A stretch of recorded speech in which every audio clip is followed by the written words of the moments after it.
Bom, todos aí? Tomaram uma água, descansou um pouco.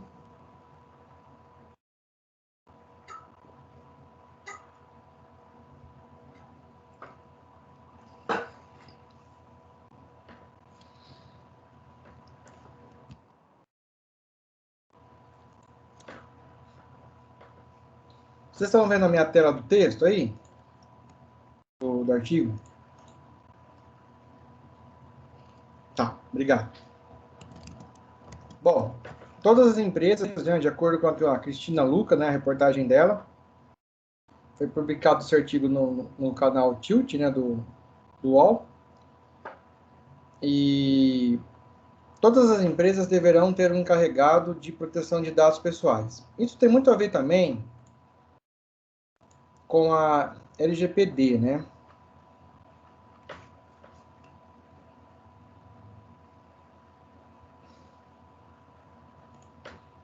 Vocês já ouviram falar da Lei Geral de Proteção de Dados no Brasil, que entrou em vigor no ano passado, em setembro, por aí? Então, é a Lei 13.709, de 14 de agosto de 2018, perdão. Né? Aí, em 26 de agosto, foi feito um decreto aqui.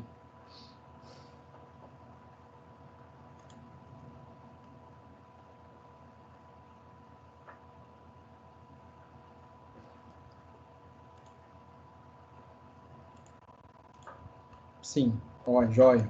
Bom,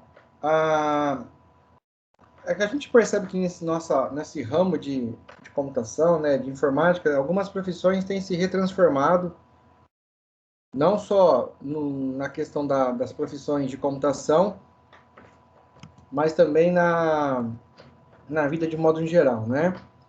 Algumas profissões estão se reinventando, se reatualizando, né, inovando, e outras estão ficando extintas, e outras estão aí aparecendo, né? E aí, de acordo agora com a Lei Geral de Proteção de Dados, né, LGPD, a autora aqui dessa notícia, Cristina de Luca, dá uma ênfase em relação ao DPO, né? Data Protection Officer, né? Que seria o encarregado da proteção de dados pessoais.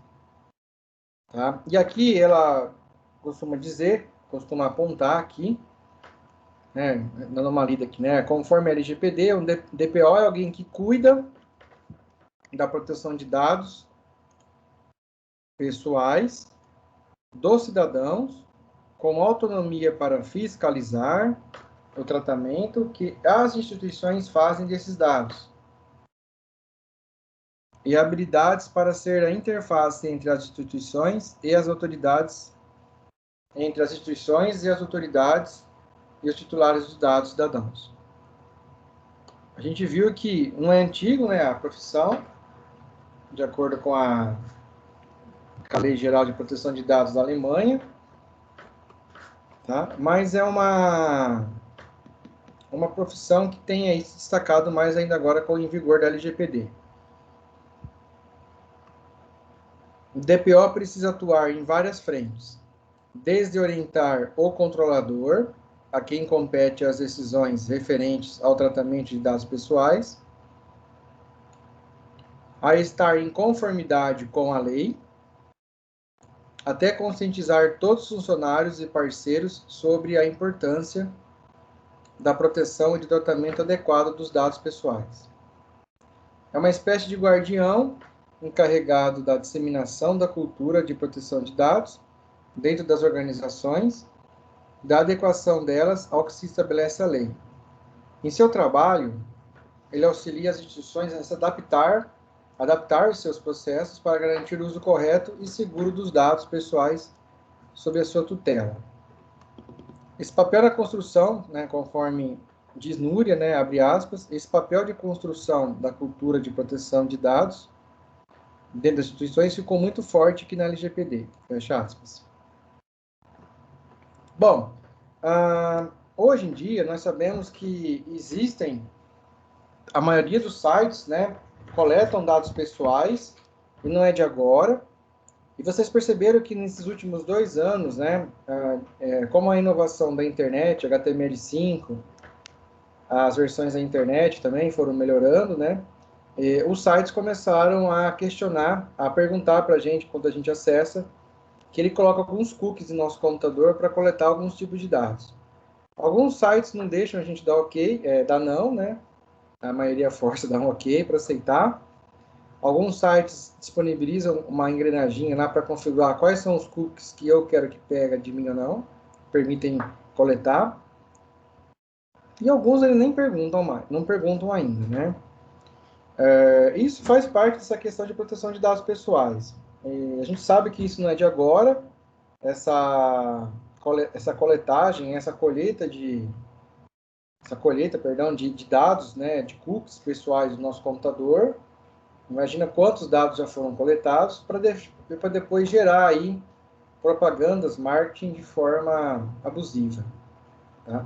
E aí agora com a LGPD isso torna um pouco mais enfático, né? Uma questão de reforçar que existe essa coleta de dados e a pessoa que está lá dentro da empresa, esse DPO, vai orientar, vai analisar, vai auditar, vai tratar esses dados de maneira correta, de maneira ética, né?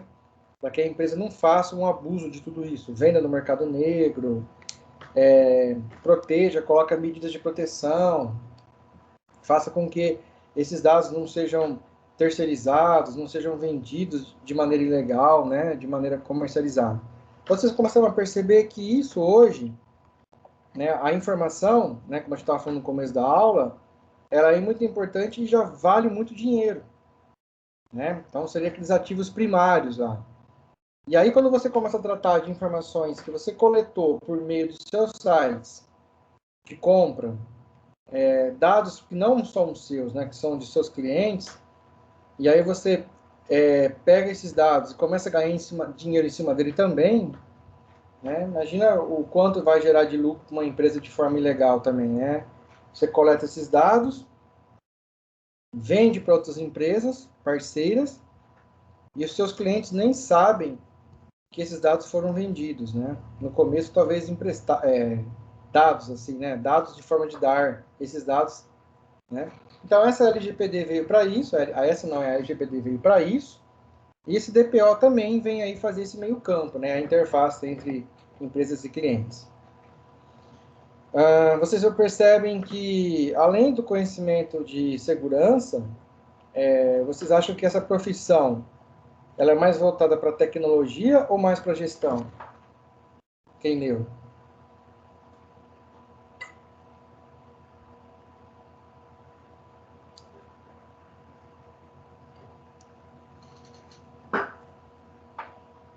Pode falar, Pedro.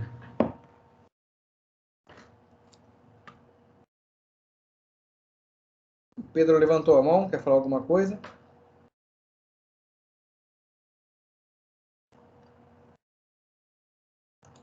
A Fernanda disse que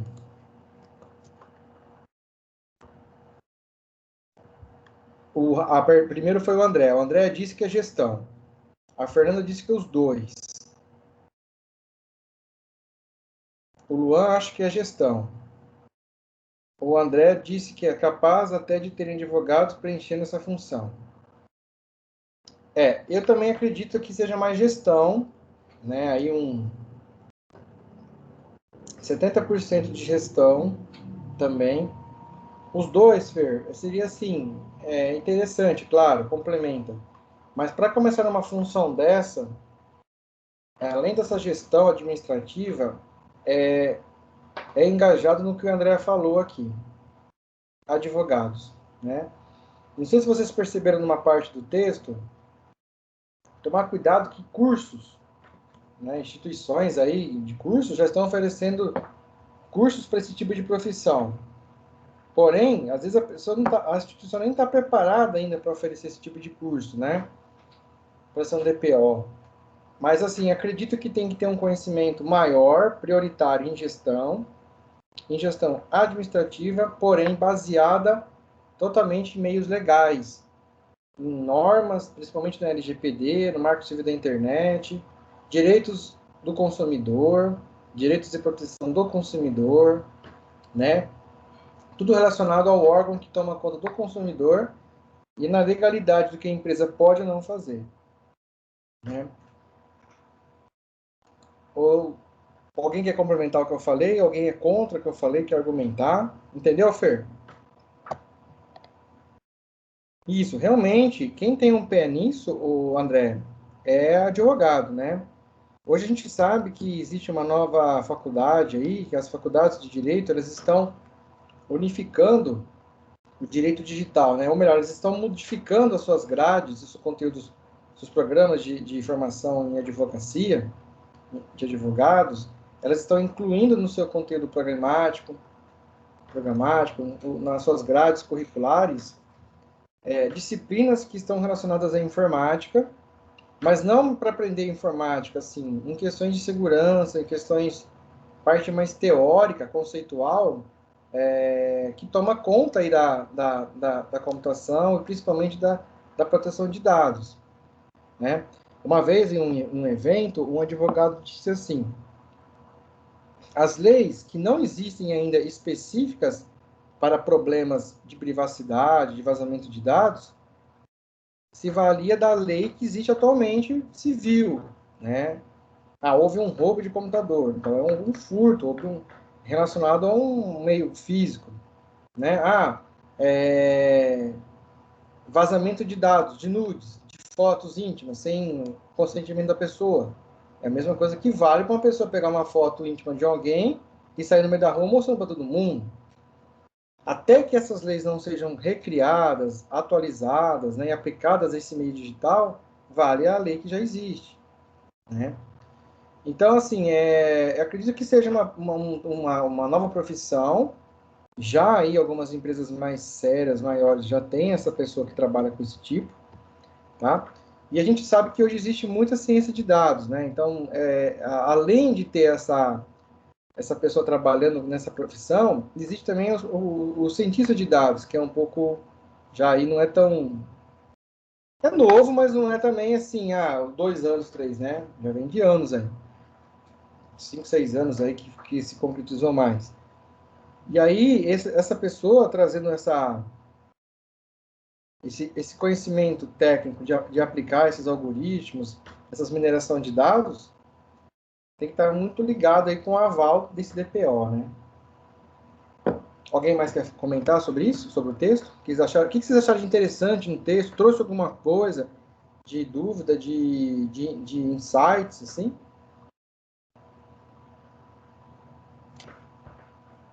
Aqui, o DPO precisa ter conhecimento técnico e jurídico.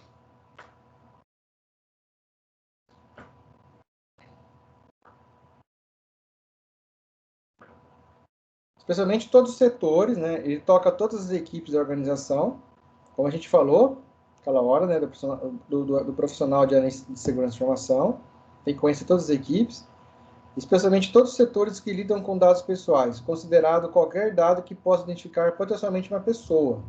O RH, por exemplo, lida com muitos desses dados, inclusive dados sensíveis como os de saúde, né? Na verdade, o RH hoje não, desde que se tem RH, né, que era o departamento pessoal, que vamos chamar de recursos humanos, ele sabe da vida inteira do funcionário, porque o funcionário precisou ir ao médico, o funcionário tirou uma licença médica, houve uma morte na família, houve uma gravidez na família, teve um filho. Tudo o RH tem que ser informado, né? Para ele poder conduzir aí a carreira profissional da pessoa.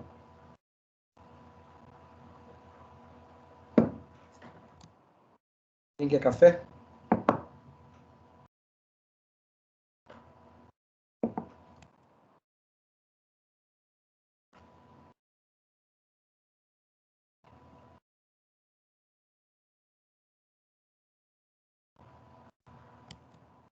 Bom, o Gabriel, você voltou aí, né? Você deu uma lida no texto, né? Gabriel comentou que tinha avisado que ia sair um pouco, né?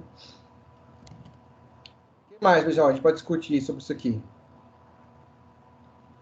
Aqui está falando sobre a diferença de quais empresas devem ou não ter, né? Deu um exemplo aqui de uma rede de padarias, né? Ou, por exemplo, um banco.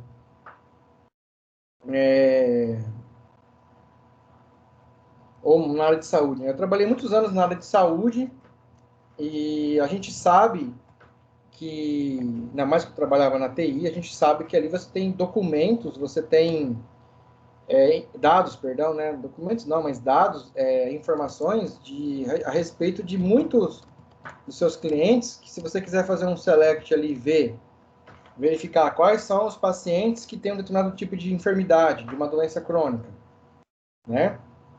Isso é feito facilmente, né? Então, se você agir de má fé aí, ou maliciosidade durante esses dados, você pode criar uma série de problemas para a pessoa.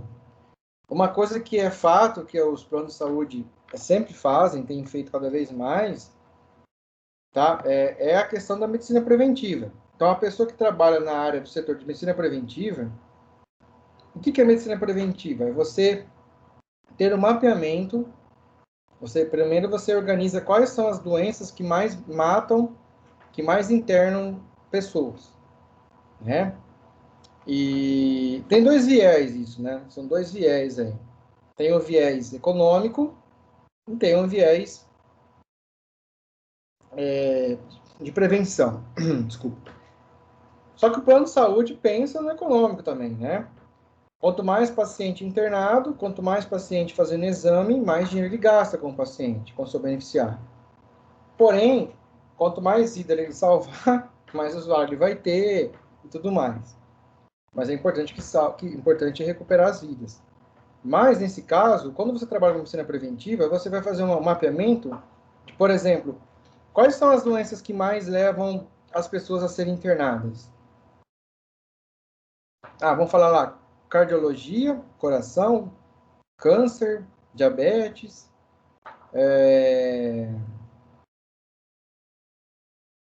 Vamos pegar essas três aí, vai, coração, diabetes e câncer. Aí, nesse caso, você vai fazer um trabalho, você vai fazer um levantamento, o plano de saúde consegue fazer um levantamento de quais são esses beneficiários, né, que é o termo que é usado, né, não cliente, mas beneficiário, vamos falar cliente aqui, que tem esses problemas, de acordo com o código lá da doença. E aí, ele vai fazer uma separação, diabetes, coração e câncer, tá? Ou que podem adquirir um câncer. E aí, vão mandar uma carta, vão fazer um comunicado, ele vai criar grupos, por exemplo, educacionais, de conscientização para essas pessoas que podem ter ou que estão passando por esse problema. Por exemplo, diabetes, né? Ou que vão possivelmente ter um diabetes daqui a um ano, daqui a meses. E aí o que? Criar grupos de medicina preventiva, educação física, envolve um educador físico, envolve um nutricionista, né? Envolve palestras com médicos dessas áreas específicas, psicólogos para poder, por exemplo, a pessoa tem um transtorno de ansiedade, come muito, então o psicólogo vai dar uma palestra, tá? O assistente social vai lá na casa da pessoa, dá uma olhada como tá, como é que é feita, se a pessoa tem uma renda mais humilde. Então é feito tudo isso. Então esses dados são totalmente sensíveis. Tá? Então esse DPO ali, ele vai fazer o quê? Ele vai chegar nessas pessoas que trabalham com esses dados e falar, vocês vão ter que tratar esses dados conforme respeito, ética, sensibilidade, privacidade. E os softwares que estiverem envolvidos com tudo isso também têm que obedecer questões de proteção, de segurança, de não vazar esses dados. Se existem relatórios impressos, devem ser guardados em locais sigilosos. Entenderam? Consegui explicar, assim, mais ou menos uma situação? Um banco, por exemplo. Um banco, eles sabem quais são os seus clientes mais ricos, os quais têm mais dinheiro no banco, as suas propriedades, as suas fazendas, as suas ações financeiras. Se esses dados vazam, né, essas pessoas vazam para pessoas de má fé, principalmente, né? Assalto, sequestro, mortes, vai aumentar o número, né? Então, é muito importante. Mas eu trabalho numa padaria, né? É claro que na padaria você sabe aquele que compra mais doce, que compra mais pão, que é menos favorecido, mais humilde, mas você não fica alimentando o computador com isso. Você vai lá, faz uma soma e geralmente... mas a minha padaria ela tem um programa de... Como chama aquele programa? que você vai juntando selo, vai juntando... Programa de fidelidade? Hã? Programa de fidelidade? Quem está falando que eu não vi aqui? Emerson. Ô, Emerson. Isso, Emerson, obrigado. Programa de fidelidade. Vocês não acham que é programa de fidelidade? O que vai anotar do cliente? Seria numa padaria, por exemplo.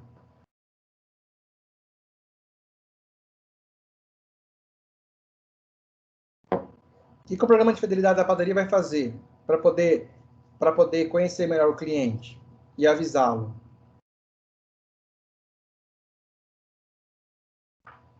Vai anotar o histórico de compra dele?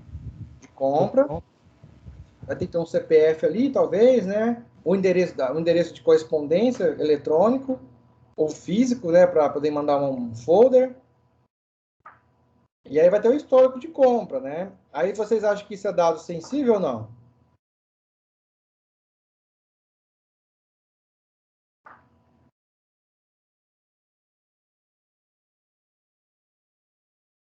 Vamos, gente, responde, por favor.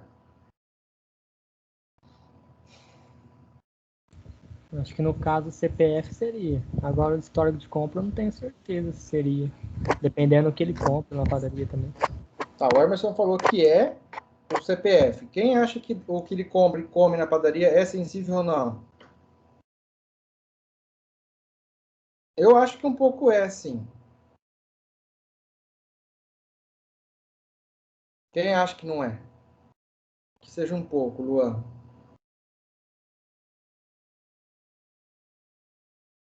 No caso seria porque a pessoa consegue saber quanto que ele gasta na padaria, no caso. Alguém que tem essa informação. Sim. E se na padaria lá perto de casa vende cigarro, que eu acho totalmente contra, né? Aí, eu não posso fumar. A minha esposa sabe que eu não posso fumar, por exemplo. Só que eu vou na padaria e compro cigarro e fica registrado lá. Comprei cigarro, comprei essas coisas. Aí acontece um problema lá, eu tenho eu tenho um infarto, um câncer de pulmão, alguma coisa. Aí um plano de saúde, o seguro vai fazer uma investigação. Você vai cobrir ou não a assistência. Aí vai na padaria, dados sensíveis e tal. Ó, o cara fumou, compra cigarro aqui. E aí? O Felipe falou que dados pessoais seriam. Acho que não é o que compra. Eu acho que o que compra não é. É isso, né? Ô, Renan, acho que independente disso, a invasão de privacidade é o maior problema. Exatamente, Renan. Aí colocaram o DPO para falar até que ponto é ou não é, né? Mas vocês percebem que hoje é bem difícil assegurar e controlar a privacidade? Ah, mas isso não é de agora, pessoal. É que os meios que tratam os dados, manusear dados hoje, aplicar algoritmos estatísticos em cima desses dados, descobrir novos padrões, isso já existe antigamente, mas hoje é mais fácil. Se tornou mais acessível, mais tranquilo, porque tem muito poder computacional envolvido nisso. Então, programas prontos então traçar o perfil do cliente, isso não é de agora. Fazer uma análise de perfil de um cliente, o que compra, o que não compra. Isso é feito há anos, só que os dados hoje, né, as informações sensíveis respeito ao cliente, a nós, é mais fácil de coletar. É mais fácil de obtê-las. Então é mais fácil aplicar algoritmos. E aí, o que aconteceu? Que extravasou essa rotina, né? As empresas estão extravasando. Eu tenho dados, eu posso fazer o que eu quero com eles. É onde que agora, depois de um tempo que demorou muito, a consciência chegou aos pontos legais e formais, né? Mas você fala que tem privacidade hoje. Quem me garante que eu estou gravando essa minha aula está sendo armazenada no Teams? Mas quem me garante que não existe alguém no Teams, existe em qualquer plataforma na internet que está analisando essas informações? Depois, existe um algoritmo de busca de texto no Teams. E se eu sou um terrorista que eu uso a plataforma Teams para fazer conferências sobre ataques terroristas? Aí entra aquela questão de neutralidade da rede, né? O que deve ser filtrado ou não? Entendeu? Ah, a polícia não pode deter esses dados. Claro que pode. Ah, mas a quebra de sigilo telefônico é bem complicado para fazer isso, né? Então, entra por uma série de questões de privacidade, de dados sensíveis. Você viu que, às vezes, que nem o Renan falou, realmente. Então, a gente tem que estar consciente do que pode ou não. É importante que uma organização faça isso. Mas também vai de mim informar esses dados, principalmente em redes sociais. Será que criou uma certa pulga atrás da orelha aí, uma certa conscientização em vocês sobre esse assunto? É claro que uma padaria não vai contratar um DPO para ficar cuidando do programa de fidelidade. Aqui no texto está falando, né, alguns terceirizados aí. Você pode prestar uma consultoria de DPO para determinadas empresas. Né? Você cobra lá uma auditoria, uma consultoria, perdão, mensal. Aí você vai na empresa, presta consultoria e tudo mais, para várias empresas. Oh, legal, uma nova profissão, uma nova consultoria. Tá? O que mais vocês querem comentar sobre isso? O que despertou aí em vocês? Que é o DPO as a Service, né?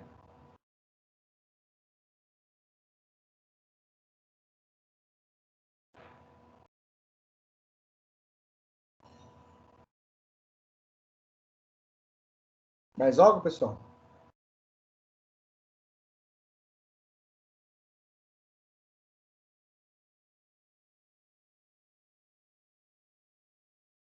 Mais nada?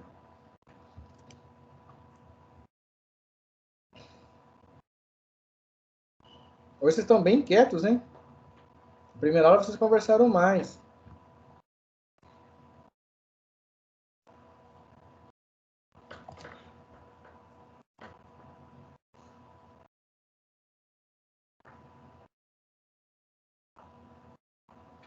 Bom, então tá. Ô, pessoal, eu vou colocar um videozinho para vocês aqui agora.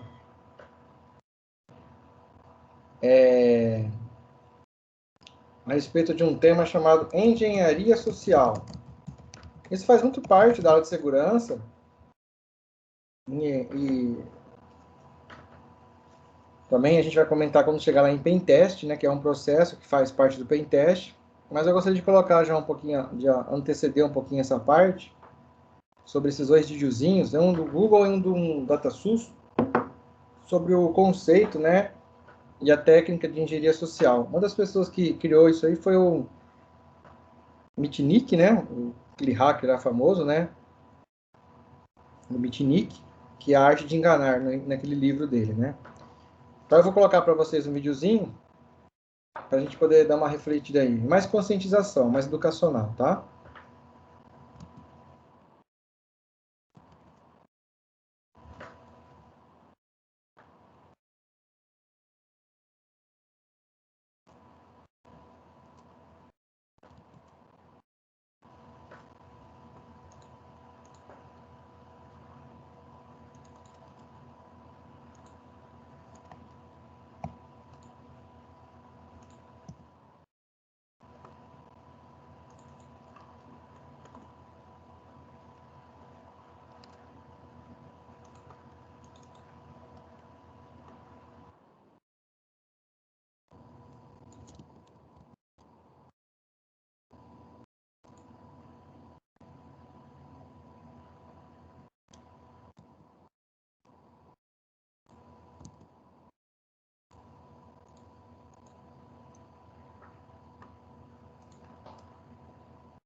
Me fala se vocês estão ouvindo o vídeo e vendo.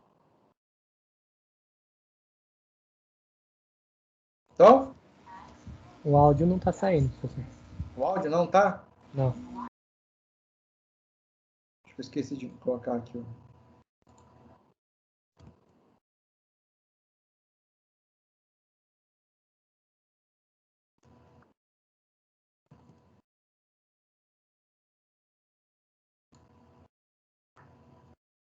Nossa, mas que saco. Para colocar o áudio, o vídeo, tem que colocar em modo restaurar a tela para aparecer o vídeo. Não pode estar maximizado. Aí você esquece de colocar o áudio.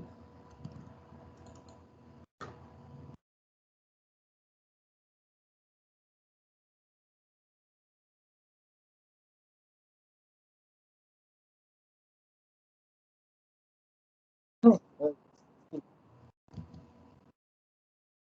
um bug aqui na minha cabeça.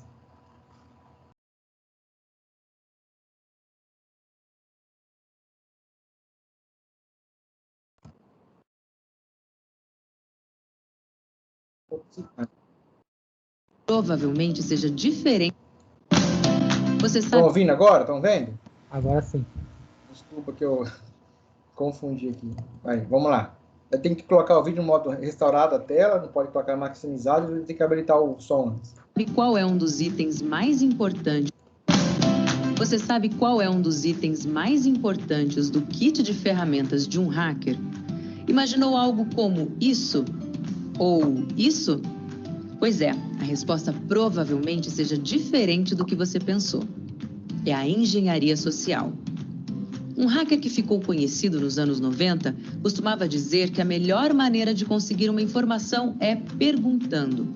A segurança cibernética não é apenas um problema técnico. Um criminoso virtual entende tanto de comportamento humano quanto de softwares. E, na maioria das vezes, é explorando a confiança das pessoas ou a disposição delas em ajudar ou até uma fragilidade emocional que eles irão conseguir dados pessoais ou informações sigilosas sobre a empresa em que essas vítimas trabalham. Os alvos de um ataque com base em engenharia social não precisam ser executivos ou diretores envolvidos em um projeto sigiloso. Pode ser qualquer pessoa que tenha uma simples senha de acesso. E para garantir que o golpe seja formulado de forma muito convincente, os hackers espiam as vítimas com antecedência. Basta uma olhada nas redes sociais para descobrir detalhes sobre nomes de familiares, o departamento em que aquele funcionário trabalha, colegas da empresa mais próximos, gostos e hobbies. Só essas informações básicas já são suficientes para acionar as vítimas emocionalmente e induzi-las a revelar dados importantes. Mas como funciona? Por exemplo, em vez de tentar encontrar uma vulnerabilidade de software, um engenheiro social pode ligar para um funcionário e se passar por uma pessoa de suporte de TI para conseguir uma senha. Ou, depois de ver um post na rede social de um colaborador falando sobre ambições profissionais, o atacante pode enviar um e-mail, se passando por um consultor de carreira que afirma ter o treinamento certo para ajudar qualquer pessoa a crescer profissionalmente. Pois é, ataques cibernéticos via engenharia social nada mais são do que o levantamento de informações à moda antiga, por meio de pesquisas práticas. Processos e tecnologias sozinhos não são capazes de barrar esse tipo de ameaça. Todos nós estamos suscetíveis. Então, como prevenir? Todos devem estar cientes de que informações como quem está trabalhando onde e com quem são extremamente interessantes para espiões. Como na vida privada, em que os ladrões também podem descobrir pelo Facebook quando uma casa está vazia porque os donos estão em viagem e até a localização dessa residência, da mesma forma, as fotos da última festa da empresa fornecem informações. Qual funcionário é amigo de quem e também os seus nomes. E isso já pode ser suficiente para um e-mail fraudulento, com informações personalizadas que vão provocar o clique que irá abrir a porta para o criminoso. A ideia aqui não é impedir que as pessoas usem as mídias sociais, mas sim conscientizá-las para que não publiquem informações relacionadas ao trabalho, como cargos das pessoas e nomes de projetos. Desconfiar de links que chegam no e-mail também é importante. Já se sabe hoje que a maioria das iscas são jogadas pelas caixas de entrada das vítimas. E o mais importante, quando o assunto é segurança, não há descanso. A conscientização e a vigilância precisam ser constantes. Só assim, pessoas e também organizações estarão sempre protegidas. Olá. E aí, pessoal, o que acharam do vídeo?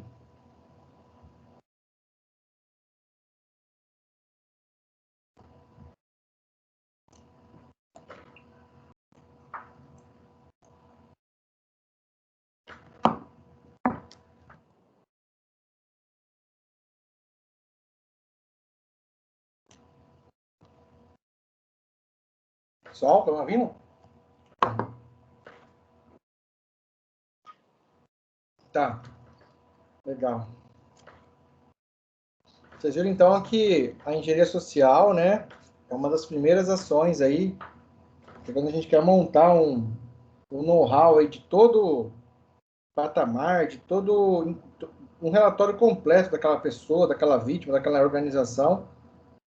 A engenharia social é bem utilizada nesse contexto aí para adquirir informações. Então, outro vídeo que complementa também agora, vou pôr outro vídeo, tá?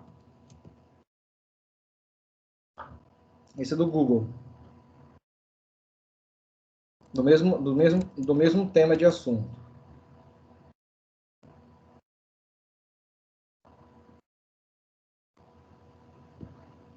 Estão ouvindo? Um ataque de engenharia social acontece... Sim. Obrigado.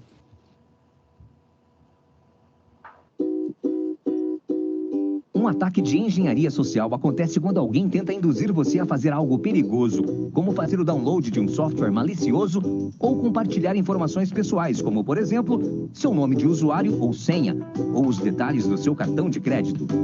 Como identificar e-mails de engenharia social?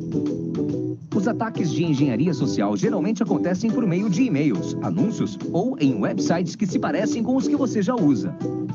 Os e-mails de engenharia social parecem ser de uma fonte confiável, como seu banco ou o Google, mas não são. Nunca envie informações pessoais por e-mail, a menos que tenha certeza absoluta de para quem as está enviando. Não use o botão responder na mensagem, pois ele pode ser forjado. Em vez disso, acesse o website oficial da empresa em questão e procure um endereço de contato diferente. Sites confiáveis como o Google ou seu banco nunca enviam mensagens não solicitadas pedindo sua senha ou detalhes financeiros. Se você receber um e-mail pedindo essas informações, suspeite e não faça o download de nenhum anexo, a menos que você tenha certeza da origem. Como evitar ataques de engenharia social na web? Um website não pode detectar se sua página foi comprometida. Se um site disser que você tem problemas de segurança ou que seu computador está infectado e pedir para você fazer o download de um software, faça o download do software apenas de uma fonte de downloads confiável.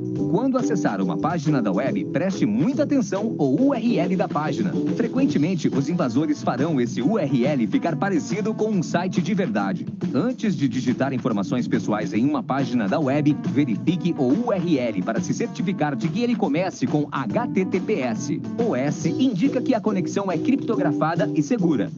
Procure avisos do navegador. Alguns navegadores, como o Google Chrome, avisam se o site que você está tentando acessar é suspeito de engenharia social ou malware. Preste atenção a esses avisos e pense bem antes de digitar informações pessoais. Para ver mais dicas sobre como se proteger contra ataques de engenharia social, visite a Central de Segurança do Google.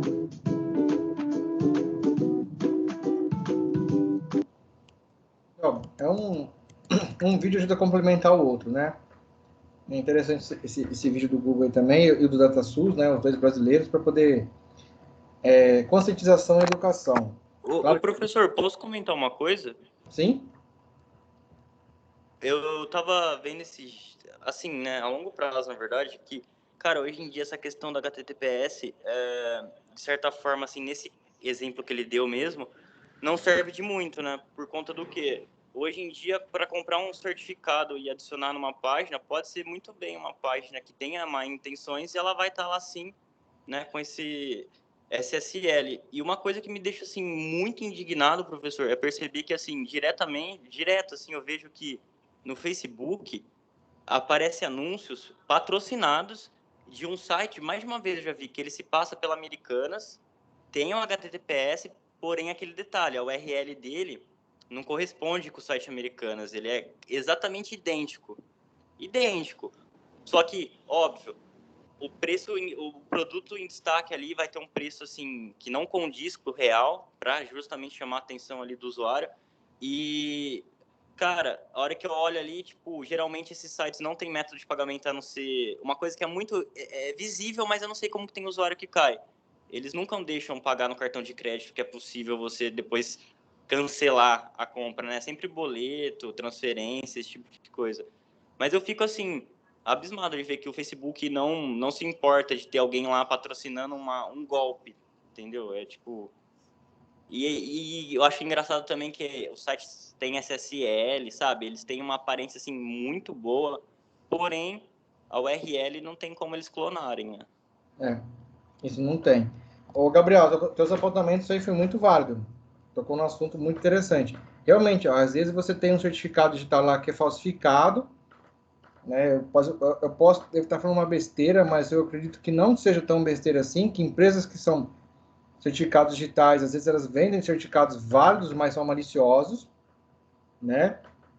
De uma maneira ou outra, aí criam um certificado temporário, alguma coisa para manter. Existe Não, na verdade, o que eu quis dizer é assim, por exemplo, eu estou construindo um site com a intenção de aplicar golpes. Nada me impede de eu adicionar um certificado SSL Sim, válido no sim. site, e o site ainda assim vai ser com a intenção de pegar as informações do usuário, porém vai impedir que talvez outro hacker invada meu site, talvez, mas eu acho assim, essa questão do SSL hoje em dia está muito assim, sei lá, qualquer um consegue adicionar em qualquer página um certificado, mesmo que seja válido, entende? Entendi. Precisava ser mais reforçado, vamos dizer assim, né? Não a questão de vulnerabilidade, que ele mantém aí um nível de segurança até elevado, mas é a questão de como que é feito, né, esse certificado, como é que colocar, que você falou, você pode colocar um certificado, você vai lá no Apache mesmo, você cria um certificado digital, gera, só que tem que ter uma autenticidade, né, terceiro órgão certificando que aquilo é válido, né? E aí você também tocou no assunto da questão também aí desses addwares aí que você clica no Facebook, né? Porque às vezes a gente recebe umas propagandas, que você coloca o mouse em cima, aparece lá AD ponto alguma coisa, que é um addware, e que às vezes Americanas, por exemplo, né, um exemplo, contratou aquele site para criar aquelas propagandas, mas aí leva até a página. Mas é um link enorme, que confunde, que não acaba, né? Então, às vezes você tem que fazer um trabalho todo antes de clicar, olhar, ver se é ou não é, procurar o produto lá, se está mesmo preço, por fora, né? Agora, se você tem uma plataforma aqui no Facebook e acaba colocando lá addwares mal intencionados, né, que te encaminham para uma compra só com boleto, né, quer dizer que significa que eles não estão tão preocupados assim com a segurança dos seus usuários, né? Isso está sendo burlado, está sendo e precisa questionar e investigar melhor que isso, né? Porque você permitir aí que essas falsas propagandas sejam colocadas dentro de uma plataforma que se diz preocupada com a segurança, com respeito, é denunciar, né? É pegar o link, copiar, montar um relatório e mandar para o CERT-BR aqui no Brasil, que é um órgão que cuida da segurança do Brasil, da internet, e enviar também para o próprio Facebook, né? Para poder ver e fazer essa análise. Tem que denunciar, pessoal. A gente acha que denunciar não vai resolver nada, não. Tem que denunciar, sim. Pode, né? Com certeza vai ter algum aviso, algum retorno. Mas foi bem colocado aí, Gabriel, seus avisos. Bem interessantes os apontamentos.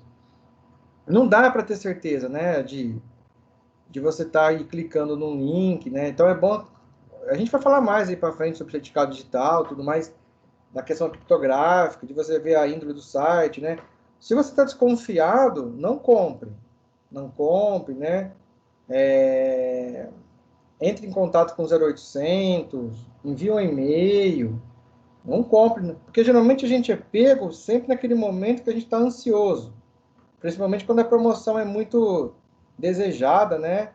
E chama atenção. Aí você fica mais ainda com a vontade de comprar, que quer comprar, que não vai perder a promoção. Eu já tive e-mails de phishing que eu recebi, estavam perfeitos os e-mails, bem elaborado, né? Era uma imagem inteira. Aí fui desconfiar que a hora que eu cliquei na imagem, né? Primeiro desconfiei pelo valor, mas aí quando eu cliquei também sim, eu vi lá que era uma imagem só do link, né? Aí falou, pô, isso aqui é uma imagem, que é um phishing, né? Claro que depois você vai ver o e-mail, às vezes você não acaba vendo ali o e-mail, né? Porque tá mascarado o remetente. Agora, isso, ainda nós que estamos aprendendo, que estamos estudando, que a gente tem essa noção, é menos complexo, a gente consegue, assim. Agora, imagina um pessoal idoso, imagina um pessoal aí, adolescente, imagina Não, e pessoal... assim, professor, só para complementar, vai vendo. Eu cliquei no anúncio e ele me direcionou para um link em específico. Nesse link, o domínio, tipo, começava com Americanas e aí tinha, eu não vou me lembrar exatamente, tinha aí acho que uns 3 números antes do .com, entendeu? Eles colocaram um domínio assim, Americanas, tal, só que se você reparasse, não precisaria ter, tipo, nossa, um conhecimento aprofundado, mas você via que não estava normal. O mais engraçado é que eu naveguei pelo site, porque assim, a página do produto estava impecável. Impecável. Eles literalmente clonaram a exposição ali da Americanas. Isso, Mas exatamente. quando você clica no link, aliás, eu cliquei, por exemplo, na logo, olha que coisa, ele me direcionou para o site real da Americanas. Isso que eu ia falar. Você Eles entendeu? conseguem Eles incorporar, né? fizeram só uma página ali de golpe. Isso. Eles conseguem incorporar, você percebeu que eles conseguem incorporar trechos do código, do HTML, pegando do outro site? Que nem o que você falou do logo, né? O logo está puxando de lá mesmo. Ele está usando o site original, né? Só que na hora de você efetivar ali a compra, o pagamento, não é, né? Foi bem elencado o que você comentou, exatamente. E o pessoal é contratado, esse pessoal aí manja de design, né? Manja de design, publicidade, Photoshop, Corel, para criar bem idêntico mesmo o site, né? Por exemplo, teve um aluno do ano de 2018, foi 2018, do ADS, duas alunas fizeram um TCC. A ideia do TCC, é claro que não deu muito tempo de chegar no conselho de ética, então a gente precisou brecar. Mas a ideia era criar um TCC para medir o nível de consciência das pessoas ao receberem e-mails falsificados, né? Então, como ia demorar muito para fazer esse disparo, a gente ia selecionar e-mails até assim de próprias pessoas ligadas ao instituto, como servidor, como até alunos, né? E de modo geral, conhecidos nossos, assim. Claro, isso foi tudo documentado, registrado, né, em ata. Só que aí, para pedir essa permissão para o Conselho de Ética, demorar muito, analisar. Então, o que a gente fez? A gente fez selecionamos algumas empresas conhecidas, tanto dos alunos como minha. Nós fizemos um documento, uma carta, e conversamos com os coordenadores, né, gestores da empresa. Acho que foram 3 empresas na época, e as 3 empresas aceitaram fazer essa validação.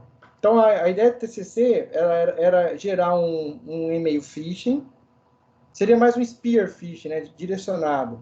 Mas, assim, para ver a que nível o sistema de detecção, falho da organização conseguia bloquear aquele e-mail, mas aí, se caso um desses e-mails chegassem até a caixa de entrada daquele domínio, dos seus funcionários, quais destes iriam informar dados pessoais? A ideia era essa, né? Então, a gente fez uma carta, conversou com a empresa aceitou. Até que ponto era bom, porque a empresa ia conseguir, não, nenhuma intenção é prejudicar o funcionário, mas ela iria conseguir entender qual é o nível de educação e qual é o nível de consciência que aqueles funcionários têm em relação a abrir ou não o e-mail, né? Abrir e-mails que se consideram atrativos ou não, entendeu? Então, a gente fez de compras, de produtos, eu não lembro também se foi feito de fotos, mas foi mais de compras, né? De produtos de compra, né? A ideia do TCC foi essa, e foi interessante. E aí, por onde eu fiz isso? Você vai lá no Kali Linux, instala lá o Kali Linux, tem a opção de engenharia social, você cria um servidor web falso, hospeda a página, cria lá o login e a senha, cria a página, na época as meninas deram uma embelezada na página e dispara e-mail falso para um monte de gente, né? Nesse caso, um monte de gente não, nesse caso foram direcionados aos e-mails da organização. A organização passou para a gente os e-mails, né, para poder enviar. Então, é mais pontização, educação, nesse ponto. O Túlio falou, tem um amigo meu que trabalha com segurança de informação em uma empresa que eles fizeram um teste parecido. Isso, Túlio. Fizeram um teste de phishing com os funcionários, 40% dos funcionários caíram. Exatamente, foi isso mesmo que foi feito. Eu não lembro agora dos resultados, né? Mas, para você ver, isso é uma análise de vulnerabilidade humana, né, social, com níveis com níveis de medições, você aferir ali qual é o nível de educação, de conscientização que esses funcionários têm, de discernimento, que nem o Gabriel falou ali. Às vezes, olhar só o link do e-mail, que vai direcionar a página falsa, tem números aqui nessa página, que nem o Google ali, né, te trocou a letra O por um número 0. Americanas 123. Tem uma coisa errada ali, né? Eu vou desconfiar. Então, 40% é um número alto, né? Você não concorda? Eu acredito que é um número alto sobre isso aí.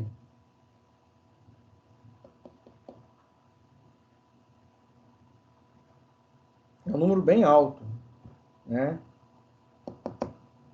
Mas foi bom que vocês relataram isso aí, interessante. Mais algum apontamento? Mais algum levantamento? Obrigado aí, Túlio, pelas informações. Obrigado, Gabriel. É isso que é legal, que faz a aula ficar mais rica, né? Trazendo situações lá de fora para cá. Nossa, muito alto, numa área de... Nossa, completamente alto, bem alto. Já 40% já é alto, né? 14 mil funcionários, para você ver. E isso, pessoal, indo mais além, né? Indo mais além aí, isso tem que estar dentro da política de segurança de informação. Criar rotinas educacionais, criar rotinas de conscientização, educação e consciência, e a prevenção. Educar, conscientizar e prevenir. É você fazendo palestras, é você fazendo eventos na organização. Não sei aí, depende do tamanho da organização, 14 mil é muita coisa. Semanalmente, tem uma equipe que só vai cuidar disso, da segurança. Pessoal, é um exemplo de phishing. Não caia nesse golpe. Isso aqui é um exemplo de vírus. Isso aqui é um exemplo de ransomware. Isso aqui é um exemplo de e-mail direcionado. Ah, mas existe isso? E aí, a hora que você conseguir alertar o seu funcionário, ele vai também estar conscientizado, ele vai estar a par disso, ele vai chegar em casa e vai falar para o filho dele, para a esposa, para a mãe, para o pai, porque ele vai conseguir disseminar esse conhecimento. Entendeu? É um tipo de aglomeração, né? De infecção boa, no caso, né? Alguém colocou alguma coisa aqui? Tirou? Não. Então, significa que isso faz com que você vai criando educação, conscientização nas pessoas, né? Tá? Interessante. Uma vez eu fui também num evento do fórum do CECIRT, do CERT-BR, foi em 2017. No evento, a Bradesco, né, o Banco Bradesco, eles têm esse processo de educação e conscientização e fizeram com os funcionários por meio de gamification. Inclusive, o tema de gamification foi o TCC do irmão da Fernanda, né, Fer? Do Pedro e do Jonathan. Eles fizeram um aplicativo baseado na cartilha do CERT, baseado na linha de segurança educacional para crianças e adolescentes.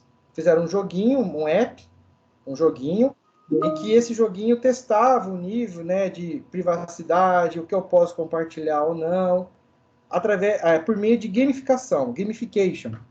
Ou seja, técnicas de jogos que educam e ensinam as pessoas sobre um determinado assunto. O Bradesco aplicou os seus funcionários, criando aí, eles tinham aqueles aparelhos, igual do Faustão, que quando tem o pessoal vai lá, apresenta um negócio lá, né, na dança lá, e aí o pessoal conta as piadas, aí eles dão eles validam, né? Tem uma nota de 1 a 3, por exemplo, né? Aperto 1, aperto 2, aperto 3 e vai somando. E aí o Bradesco entregou esses aparelhos nas reuniões, e aquele grupo de funcionários assistiam os vídeos, ou tinha as dinâmicas, e ia dando a pontuação, ia dando as respostas, para poder aprender, interagir, e depois eles fazem uma análise, né, de como está o nível de consciência e educação. Isso é um ramo que faz parte da segurança de informação, voltada para a educação, para a consciência. Entenderam? É muito interessante. Tá? Eu tive um projeto em 2016, foram 2 alunos do técnico, que era o técnico integrado em parceria com o Nicola. O projeto foi chamado de Educação para uso mais seguro da internet. Educação e conscientização para o uso mais seguro da internet. Nós íamos nas escolas, eu e mais esses 2 alunos, né, a Fernanda na época e o Rafael, eles eram do Nicola. Nós íamos nas escolas, ligava para as escolas de ensino fundamental 1 e 2 e médio, nós conseguimos ir. E aí a gente agendava lá com a diretora, né, ela aceitava, e a gente ia passar palestras, igual esses vídeos que eu mostrei para vocês, mais ou menos 1 hora, 1 hora e meia de vídeo, palestra, sobre o que as crianças poderiam fazer, quais são os perigos relacionados à pedofilia, a nudes, a cyberbullying, a questões... explicava assim de um modo lúdico que era um vírus, que podia atacar esse vírus, mas a gente batia em cima da questão do cyberbullying, do nudes e pedofilia, colocava vídeo sobre isso. E um dos materiais que a gente usava para poder é o material do CERT, da cartilha do CERT-BR, né, em contato com o pessoal, eles forneceram para a gente os fascículos, forneceram algumas cartilhas, e aí a gente ia nas escolas, deixava lá, não dava para entregar para todas as crianças, então deixava mais ou menos uns 5 exemplares em cada escola, para pôr na biblioteca, que é a cartilha de segurança, e uns fascículos para os professores entregarem e usarem em sala de aula. E aí eu teve uma vez na escola que teve crianças de 5, 6 anos que assistiram as palestras, e teve adolescentes de 18, 17 anos assistindo também. Então foi um projeto muito bacana, que ainda tenho intenção de voltar, né, um projeto de extensão, voltar a fazer isso, né? Mas é constante. E também empresas, né? Ir nas empresas, conversar. Às vezes a empresa não tem condições de ter um profissional para fazer isso, mas a gente pode colaborar, né? Através do instituto aí, lá nas escolas, né? Não foi cobrado nada, nem, né? Foi tudo meio conscientizador mesmo, né? Foi muito bacana. Bom, e para terminar então essa nossa aula, para terminar aqui essa primeira parte, que da aula passada e essa, eu queria comentar um pouco aqui com vocês, né, sobre as propriedades da segurança da informação. Então, basicamente, quando a gente começa a ler um livro de segurança, a gente vai se deter com esses 3 princípios aqui, ó. Confidencialidade, né, que é a necessidade de garantir que as informações sejam divulgadas somente para aqueles que possuem autorização para vê-las. Exemplo de quebra: alguém obtém acesso não autorizado ao seu computador e lê todas as informações contidas na sua declaração de imposto de renda. Mas muito cuidado. Ou a pessoa, de forma indevida, ela vai lá e lê, né? Ou você leva para um técnico de informática, ele tá quebrando a confidencialidade, né? Integridade é a necessidade de garantir que as informações não tenham sido alteradas acidentalmente ou deliberadamente, e que elas sejam corretas. Alguém obtém acesso não autorizado ao seu computador, altera as informações da sua declaração de imposto de renda em momentos antes de você enviá-las à Receita, né? Ou também você envia um e-mail, envia uma informação, aí tem um endemido ali, um homem do meio, um ataque do homem do meio, né? Pega essas informações, consegue decifrar, descriptografar, altera e depois criptografa e envia de novo. Tem a criptografia fraca. Então, foi quebrada a integridade. E a disponibilidade é quando você tem a necessidade de garantir que todos os propósitos de um sistema a necessidade de garantir que os propósitos de um sistema possam ser atingidos e que ele seja acessível àqueles que dele precisam. Na verdade, é você precisar de um relatório, consultar uma informação e ela está disponível, né? Caiu um cabo de rede, tem contingência. O backup, volta o backup. Eu preciso de um relatório, a máquina está processando, está lenta. Teve um ataque DOS, e aí? Então, de quebra aqui, o seu provedor sofre uma sobrecarga de dados, ou um ataque de negação de serviço, né, o Denial of Service, e por esse motivo você fica impossibilitado de enviar a sua declaração de imposto de renda à Receita Federal. Deixa eu pôr de 1 hora ainda, né? Isso aqui é um texto que eu quis fazer a garantia de retirar de um evento também, que foi a Cristine Roepers e o Klaus, que são 2 responsáveis analistas de segurança do CERT-BR, né? Um evento que teve de Escola de Governança da Internet no Brasil em 2018. Tá? Alguém quiser consultar, todos os slides estão lá. Como são de 2 pessoas de grande respeito aqui, né? Na internet do Brasil. Então, eu quis fazer o favor de tirar desse texto. E aqui tem uma outra informação relacionada também nesses mesmos slides, mas com base no desenvolvimento seguro, né, citado pela IBM. Aqui nós temos 3 dimensões aqui em relação à confidencialidade, que são as propriedades da segurança da informação, que a gente acabou de ver. Então, tem a confidencialidade, a integridade e a disponibilidade, né? E aí, nós temos aqui os estados da informação. Então, a confidencialidade, transmissão, né? Armazenamento e processamento. Então, isso tem tudo a ver com a transmissão. Então, esses 3 princípios abrangem a transmissão, abrangem o armazenamento e o processamento dessas informações. São os estados que essa informação encontra. Ela encontra em nível de transmissão, ela se encontra em nível de armazenamento, ela se encontra em nível de processamento naquele momento. E aí, quais são as medidas de segurança que eu vou utilizar?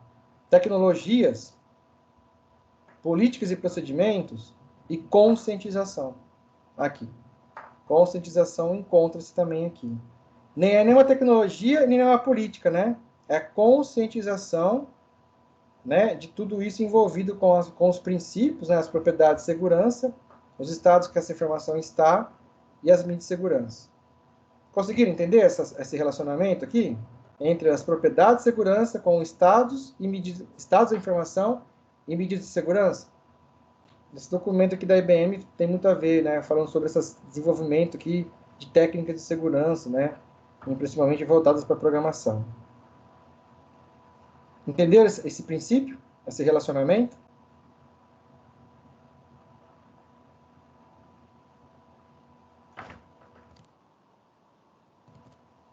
Tá. Bom, para terminar nossa aula, antes de fazer a chamada, eu vou... Considerações finais, né? Da primeira parte. A segurança da informação é obtida a partir de implementação de um conjunto de controles adequados às necessidades da organização. Então, quer dizer que o conjunto de controle que a Coca-Cola utiliza é o mesmo que vai ser utilizado na Cocan? Não. Não. O básico de tudo isso, levantamento de ativos, inventariar ativos, classificá-los, entendê-los, conhecê-los, sim. Né? Mas, às vezes, alguns ativos que tem na Cocan é diferente da Coca-Cola e vice-versa. Se eu trabalho em plano de saúde, é diferente dos ativos que eu tenho, por exemplo, na farmácia. Tá? Então, é você estabelecer um conjunto adequado, de acordo com as necessidades da organização. Eu posso ser um excelente analista de segurança, mas eu tenho que estar flexível também para trabalhar na empresa da Coca-Cola, depois perceber uma proposta boa de trabalho e trabalhar na IBM, ou vice-versa, entendeu? Eu tenho que ter a base de conhecimento, mas eu tenho que me adaptar e flexibilizar os meus conhecimentos e controles para cada necessidade da minha organização. Hoje eu moro numa casa, amanhã eu posso morar num prédio. Né? A internet que eu tinha em casa era de um provedor X. Lá no prédio tem uma ação coletiva lá que tem um provedor com mais desconto da cidade. Mas vem antena ou vem com cabo? Tem que verificar. Minha casa também é uma organização, pessoal. Minha casa hoje é... Quando a gente fala organização aqui, também pense na sua casa, tá? Os controles precisam ser estabelecidos, implementados, monitorados. Lembre-se que estabelecer e implementar, depois tem que monitorar, analisar e melhorados para garantir que os objetivos do negócio e da segurança sejam atendidos. Melhorados constantemente. Não adianta dar uma palestra só de conscientização uma vez por ano. Por quê? Porque a minha empresa está sempre contratando. E os que entraram depois? Eles não sabem. Daqui 15 dias, daqui um mês, de novo. Entendeu? Para aqueles que entraram, pelo menos, na empresa. É obrigação do técnico, de novo, consultor, gestor, administrador de redes, cuidar para que os negócios da empresa tenham continuidade. E isso faz como? Conhecendo os riscos, antecipando os problemas, implementando soluções, antes mesmo de algo ser errado. Isso a gente vai ver a aula que vem.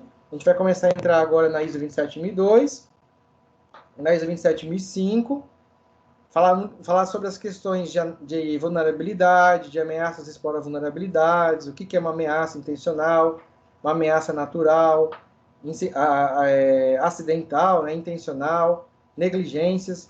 Nós vamos falar isso sobre a próxima aula, tá? Bom, vocês já leram o artigo, né, que eu tinha, essa que você tinha lido, né, foi outra turma.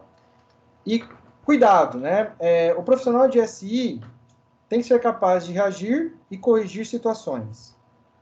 Tá? Cuidado, falsa sensação que a informação sempre estará disponível a qualquer tempo no Google, ou seja, na internet. Tomem cuidado com isso, pessoal. Muito, muito, muito cuidado. Tá? Atenção, a proteção física é diferente da digital. Né? Então, tem que saber o seu meio que eu uso para proteger a informação física não vai ser a mesma da digital e vice-versa. As informações podem existir em diversas formas. O mesmo ocorre com as vulnerabilidades e ameaças. Mas já vê que elas também existem de certas formas. Tá ok? Aqui eu tenho uma apresentação de um print da tela, a 27002, a ISO 27002, a última versão dela, a edição é 2013, não sofreu atualização, tá? A 27002, 2013. que é o título de Tecnologia de Informação, Técnica de Segurança. Código de Prática para Controles de Segurança da Informação. Tá? Ela tem 99 páginas, ela custa R$ 289. Eu estava tentando ver ela na biblioteca do Instituto, se através do Pérgamo a gente consegue acessar. A gente conseguia acessar antigamente. Eu tenho essas duas ISOs, mas ela é de 2013, essa aqui, né? Mas a 27005 já é 2018, a que eu tenho é anterior. Tá? É claro que algumas coisas mudaram, mas pelo menos para vocês terem uma noção, entender, um aprendizado, dá para fazer em aula. Mas eu queria ver se eu conseguisse acessar as mais atuais pelo Pergamon, lá, pelo SWAP. Então, eu tentei falar com a bibliotecária hoje e não consegui ainda. Vou contar para ela depois, assim que eu tiver uma notícia. E essa custa R$ 234, que é a 27005, que cuida do gestão de riscos da segurança da informação. Tá? Então, para quem trabalha com segurança administrativa, né, o lado administrativo, de gerir, de gerenciar, né, é bom que a empresa tenha essas ISOs aqui. Bom, livros. A maioria dessa parte das aulas estão sendo extraídas de conhecimento do Gestão da Informação do Marco Sêmula. Esse livro aqui é muito bom, uma visão executiva, por isso que fala muito de negócio, gestão da segurança da informação. A cartilha do CERT, que é de gratuita, está na internet, para disponibilizar. Essas cartilhas aqui é que eu disponibilizava nas escolas. Lá no Instituto tem 5 exemplares ou mais na biblioteca. Tem na internet gratuita também. A Miriam Van Zurben, que é responsável lá pelo NIC-BR, né, pelo CERT, ela desenvolve a planilha e ela está desenvolvendo a versão nova.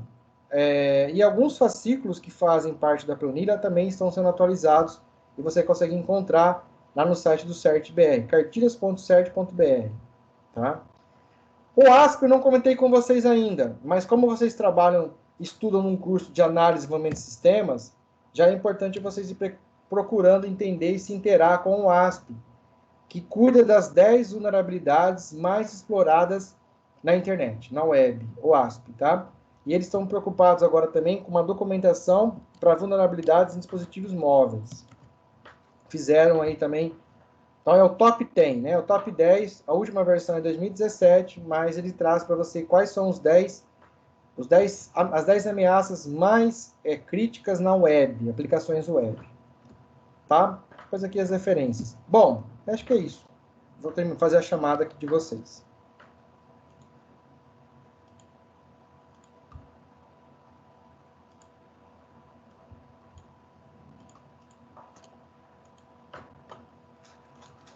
Vou de chamada agora, tá?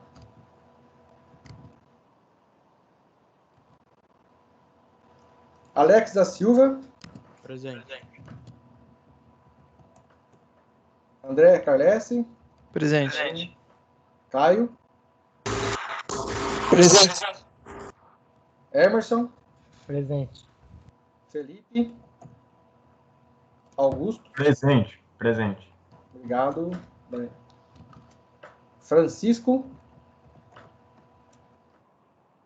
Para a aula, pessoal, de gravar, para não gravar essas coisas. Esqueci.